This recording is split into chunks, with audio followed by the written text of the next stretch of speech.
Hello, golf fanatics. Welcome to Billy Ho's Sports PGA Tour detours to Southern Utah for the first time since the 60s, I do believe. We've got a brand new golf tournament to talk about, the Black Desert Championship. Yes, new event in the fall swing, and we've got a 4-year agreement, so it should be a good time had by all. The golf course is set, of course, in a lava field. So if it's not green, it's going to be rock. 18-hole championship level golf course. It's got strategic layouts, dramatic elevation changes. We'll talk about elevation a little bit. Course conditions should be just simply amazing. Utah, if you've ever been there, I've been to Salt Lake City myself, and just the mountains in the background and the blue skies. It really does look like you just got dropped into a painting. It's the picturesque landscape off the hook. So, talking about the golf course, fairways are framed by that natural rock formation, towering red cliffs, lush desert foliage. Like I said, clear blue skies. The course features definitely wide fairways. This is a resort course, so you've got huge greens, wide fairways. Then you're going to have strategically placed bunkers, and we're going to have it shortened to a par 71. Actually, it's going to play 7,400 yards, 300 or 3,000 foot above sea level. So about 6% is taken off the average distances that you're going to see. So you're going to have like a boost.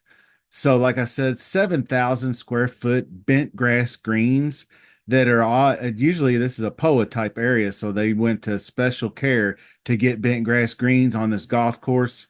And they're going to run average on the stint. There's only 44 sand bunkers in there, two holes with water and play. And it has, if you find any rough on this golf course, it's bluegrass rough at like 2 inches in height. But basically, if you get in trouble on this golf course, you're hitting it into the rocks, and then it's going to bounce, and you got no idea where it's going. Just like you would like on Pebble Beach or something when you hit one into the rocks, it could carry them one way or the other, and you'll be lucky to find your ball. That's if you're wayward off the tee or wayward on your golf shots. Mostly when we get into this golf course, hole number one, gentle opener, par four, slightly elevated tee box. So you can see the wide fairways, avoid the bunker on the right, easy approach. So that one's pretty good. Then you moving on up past another par four to hole number three, short par three with that picturesque bunker in the middle, I believe similar to Riviera, what they do on one of their holes. But this one also has a big, large bunker guarding the front as well. So that looks kind of like a visually intimidating hole. Then you get to the number five, which is the first of two drivable par fours. So as you finish the fifth hole, then you got six, seven, eight, nine. Well, the seven and nine are two par fives. Hole seven is a little tricky going for it in two because the green is so small. But then hole number nine is actually a long uphill drive.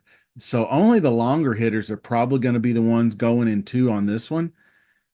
Gonna kind of depend on the weather, I believe, and what kind of run out they probably get on these fairways.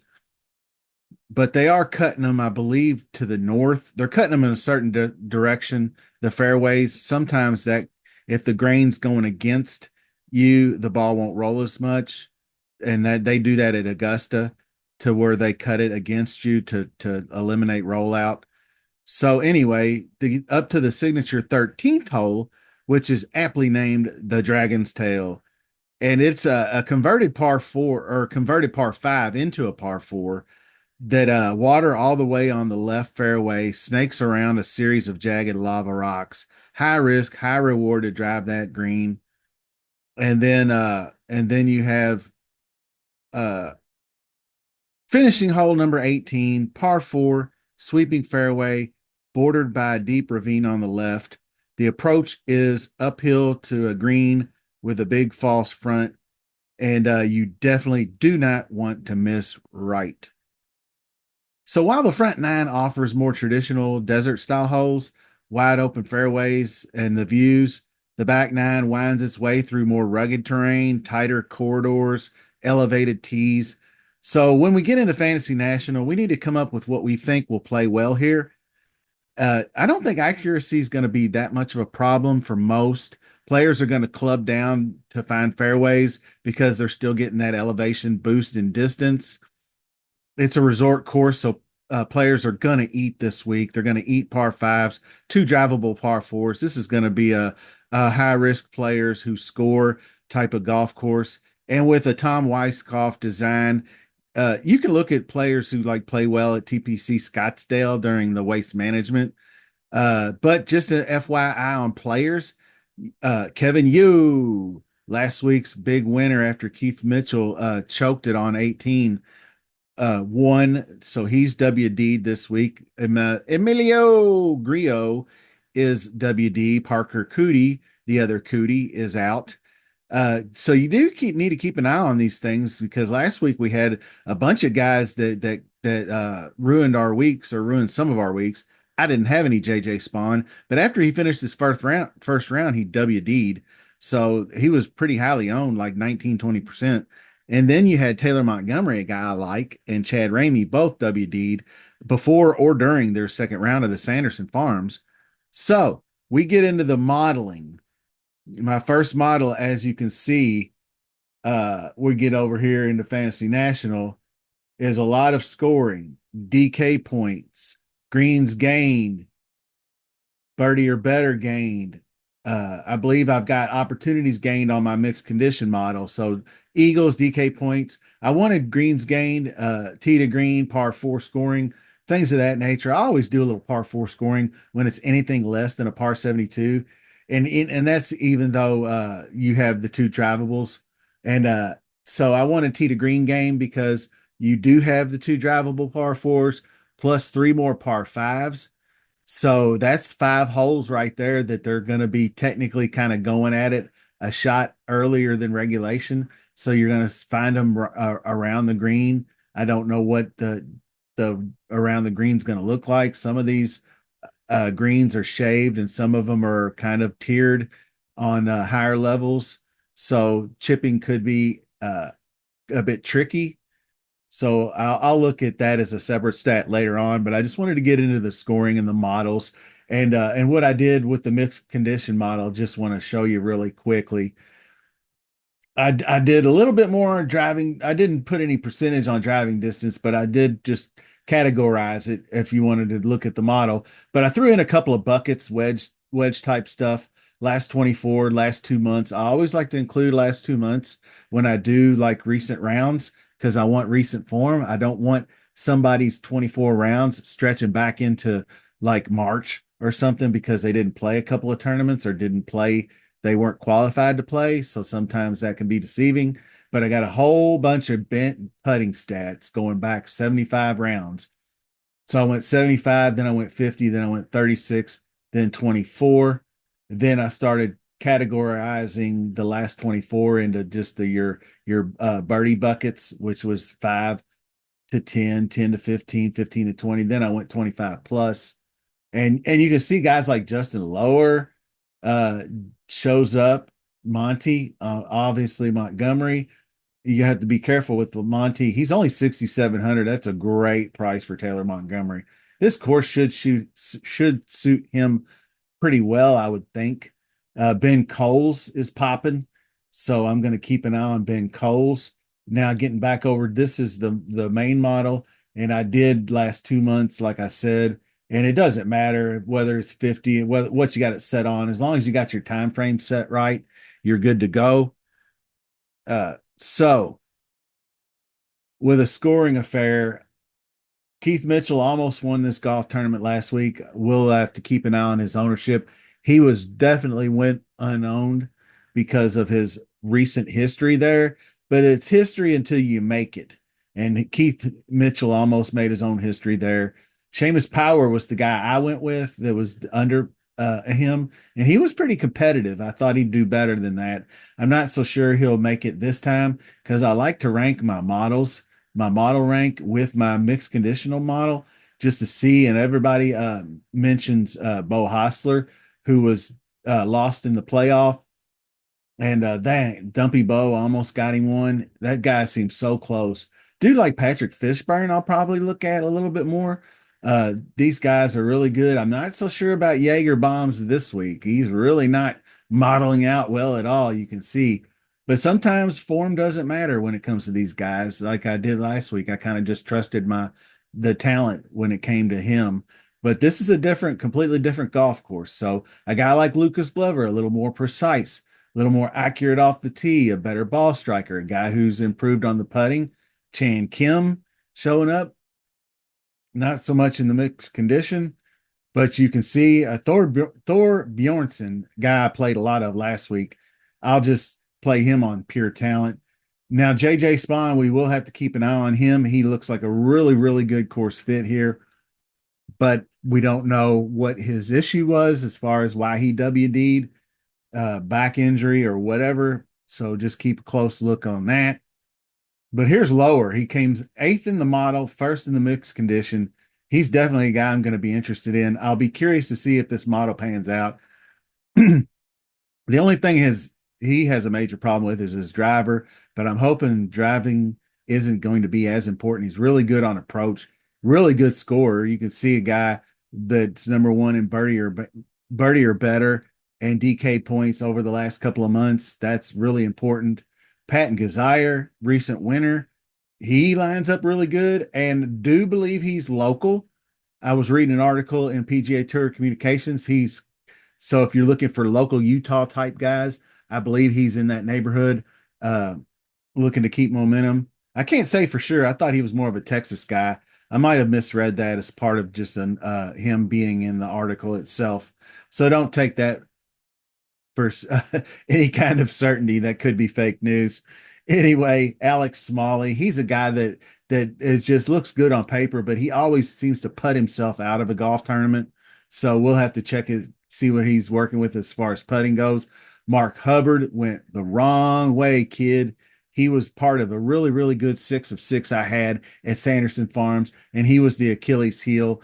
He shot 2 over par on Saturday, then started off 3 over through 6 before managing to climb his way back to 1 under. So he finished toward the bottom of the cut made list and really lost me some money because I finished 22nd in the hybrid out of 1,100, almost 1,200 people.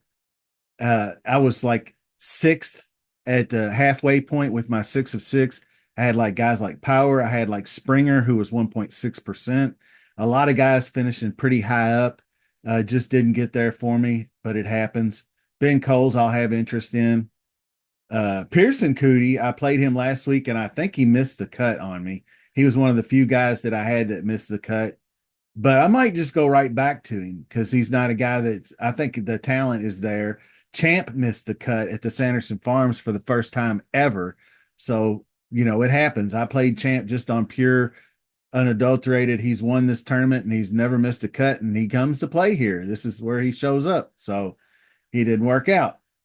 But then other guys like Trace Crow is kind of an interesting name. People have brought up KH Lee, Luke List, ball striker, but not a good putter. I'd rather have a little bit better putting. Carson Young had a really good tournament last week.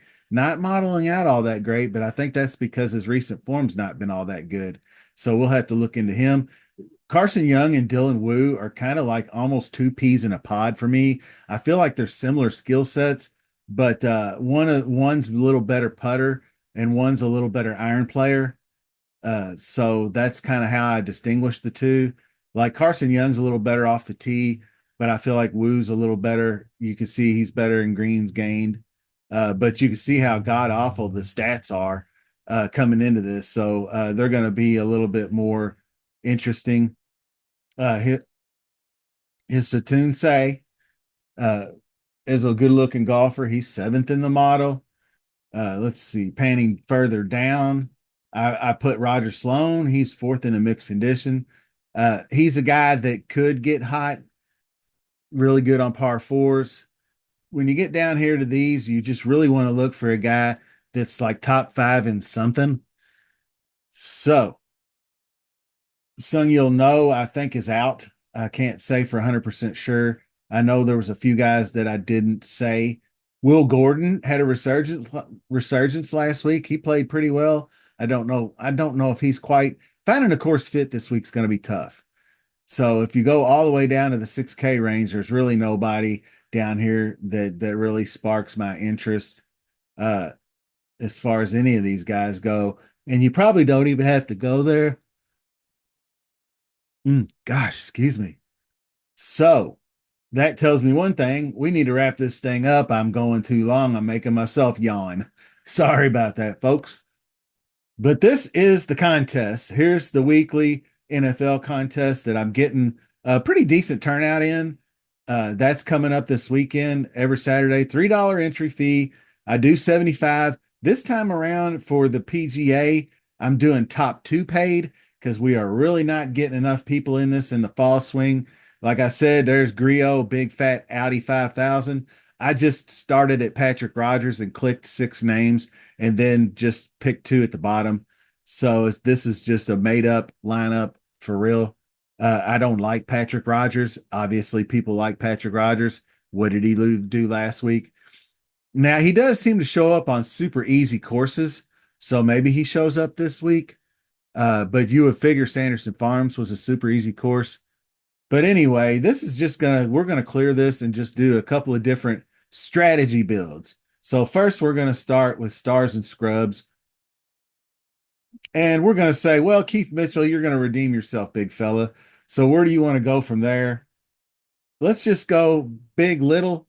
So we'll just go down here and find a guy down here in the 6,000 range. And let's say Peter Quest. I remember Peter Quest from the Outlaw Tour. They played a lot of golf in and around this area. It was, I think, more like Arizona, but it was like a little bubble. And so this kind of reminds me of one of those golf courses that they play. Peter Quest is a guy that makes a ton of birdies. He scores a lot. So we'll throw him in there just for kicks and gigs. Now you're back to even. And there are other interesting guys. Would not mind giving Springer another run. And now you get up in here, and who do you want to pair with Keith Mitchell? If you're going skill set wise, you'd probably do a guy like maybe Van Royen, a guy, but he can definitely spray the ball around a little bit. You can go with Jaeger. Let's go with Fjord Bjornsson. I want to skip the 9K range altogether, just make this interesting. Now you got 84.50 for your last two guys.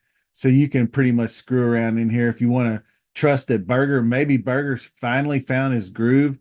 He had a really good finish last week at Sanderson and seventh place. He just had the one hiccup round three where he shot one under 71. You can't have that round and expect to win. He still finished 20 under.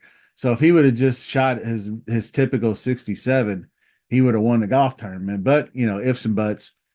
But he only made five bogeys and no big eagles or anything, but no doubles or worse, no bad numbers. So he's a good, consistent guy. He's a guy I might give some run to. Then you're all the way back up to 9,200, so you can get into the 9K range if you wanted to grab Lucas Glover or anybody like that. So now let's do balanced, and we'll start with Fjord Bjornsson. Then we can go. You go Glover or Jaeger, Ben Griffin. Everybody loved Ben Griffin last week, and he was middling T37. Really good driver of the golf ball. He might be a good course fit for this golf course. But we'll go down here a little bit more. Svensson missed the cut. Remember, chalky Svenssons don't make cuts. I said that on last week's show. Came to fruition. You got Novak, you got Berger, you got all kinds of guys down here. I mean, I'll play Berger we'll just do a one and then go back down here a little bit more. And let's Ben Coles is a guy. We'll do Springer. And now we've got massive amounts of upside up here to take a couple of guys. Christian Kirk is a guy I like on bent grass. Very accurate, good with his irons, good driver of the golf ball. Don't know if he's a birdie fest guy, but Jaeger Bombs is another dude. You could just go with him. To be honest with you, I wouldn't mind running back to him, even though he didn't rate out very well. Then you got one more spot with 9,600. So plenty of guys to choose from. Just remember, get in this contest. I want to get this payout structure a little bit better than what it is. And I'm going to go ahead and share it on this video as soon as I get done. But I'd love to pay somebody $141 for first, 60 for second. But even if we don't, let's get like, at least 30 guys in this golf tournament. It makes this payout a little bit juicier. All right. All right. So, like we said, gonna be a scoring affair, pushing the mid 20s under par. No victory lapping on Thursday because this board is going to flip flop a lot. Best of luck this week. Subscribe and like the show. See you soon. Hello, Billy Ho here. As the sole creator for this channel, I need you, the viewer, to help me grow. Just by subscribing to the channel and clicking that like button alone, you can help spread Billy Ho Sports to the racing community on YouTube.